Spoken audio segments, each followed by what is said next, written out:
In our society, we have had a drastic shift of importance placed on communal and familial responsibilities to individual rights and autonomy over the past several decades. In a BYU devotional given at the J. Reuben Clark Law School in July of 1999, Richard G. Wilkins, a professor of law, emphasized that it is time to appreciate and correct the consequences of the modern focus on autonomy and of disregard of the family. It is time to recognize and reemphasize the central role of the family community in creating and maintaining a stable society. It is time, in short, to direct some of the energy we have lavished on protection of the individual to the defense and protection of the family. Without this defense, the family, the most basic community of all, may be imperiled. It has been 18 years since his address was given. I would venture to say that Professor Wilkins is correct, and now it is far past time. The future of our society, our children, depends on rebuilding the sanctity of the family. A child's mental and emotional well-being is largely determined by the stability of their family unit. In a study conducted by Patrick Parkinson at the University of Sydney in Australia, the author outlined alarming trends in the well-being of children. In young people aged 16 to 24, more than a quarter had some form of a diagnosed mental disorder, whereas another quarter were experiencing some form of psychological distress. He noted a 66% increase in the number of children aged 12 to 14 who were being hospitalized for intentional self-harm between 1996 and 2006, with the rate for young girls being 6 times the rate for young boys. He further observed in his research that consumption of alcohol and substantial increase in risky sexual behaviors was beginning at earlier ages. Disturbing as these statistics are, so too are the explanations given for these rising trends. Dr. Parkinson stated that one explanation for these worrying trends was the growth in the number of children who experience their parents' separation. The number of children who do not reach the age of 15 in an intact family with both of their biological parents has almost doubled within a generation, largely as a consequence of the rapid rise in the numbers of children born into de facto relationships which subsequently break down. He concludes his article by asserting that a key focus ought to be on reducing family conflict, improving parenting skills, and reducing the number of risks associated with the breakdown in the relationship between biological parents. Unless we can find better ways to promote safe, stable, and nurturing families and reduce the incidence of family breakdown, then the mental health of the nation's children is likely to continue to deteriorate. This is just one study of hundreds upon hundreds that have been conducted concerning the influence of family stability on mental health and emotional well-being of children and adults. The information here is at least enough to pique an honest curiosity of the importance of family for anyone.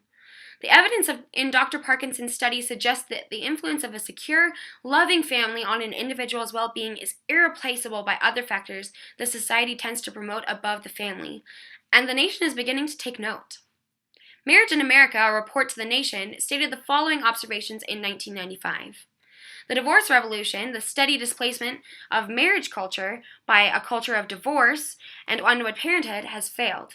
It has created terrible hardships for children, incurred unsupportable social costs, and failed to deliver on the promise of greater adult happiness.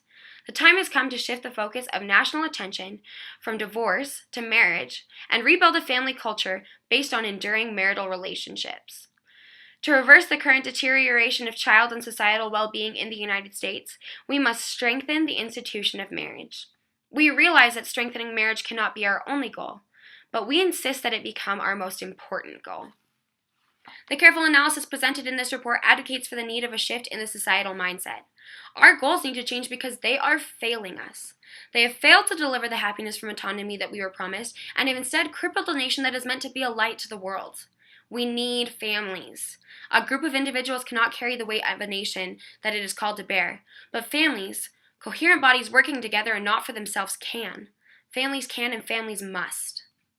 I conclude my remarks by showing you a picture of one of the most successful marriages I have ever seen, that of my grandparents. The first picture will show you them on their wedding day. 5 years after this picture was taken and after having their first child, they went to a lawyer seeking a divorce. They couldn't stand each other. However, the lawyer told them that in order to obtain a divorce, they would need to prove one of 3 A's: abuse, abandonment, or an affair. None of these were true, and so they were left with only one option. They had to make it work. The second picture is at a family reunion 2 years before my grandmother's passing. Does this look like 2 people who couldn't stand each other? On the night of my grandmother's passing, my grandpa broke down in a puddle of tears in his living room, saying to me, "I've loved her for 60 years. I don't know how to live a day without her." They worked and worked and worked on their marriage until it became one of the greatest love stories ever told. Now their legacy lives on through their seven children, 30 grandchildren, and over 60 great-grandchildren. If you ask my grandpa today whether or not it was worth it to work through those early marital issues, his answer would be a resounding and fervent yes. I'm not advocating for the repeal of divorce completely. Spouses that are victims of abuse, abandonment, and infidelity should have the opportunity to separate from a relationship that causes their basic human dignity to suffer. I am advocating that we as a society place greater emphasis on marital vows that promise to unite our lives and that we do everything in our power to keep them. I advocate for selflessness in marriage, for professional and spiritual help where needed, and for government and responsible citizens to promote measures designed to strengthen and maintain the family as the fundamental unit of society. It starts with your family in mind.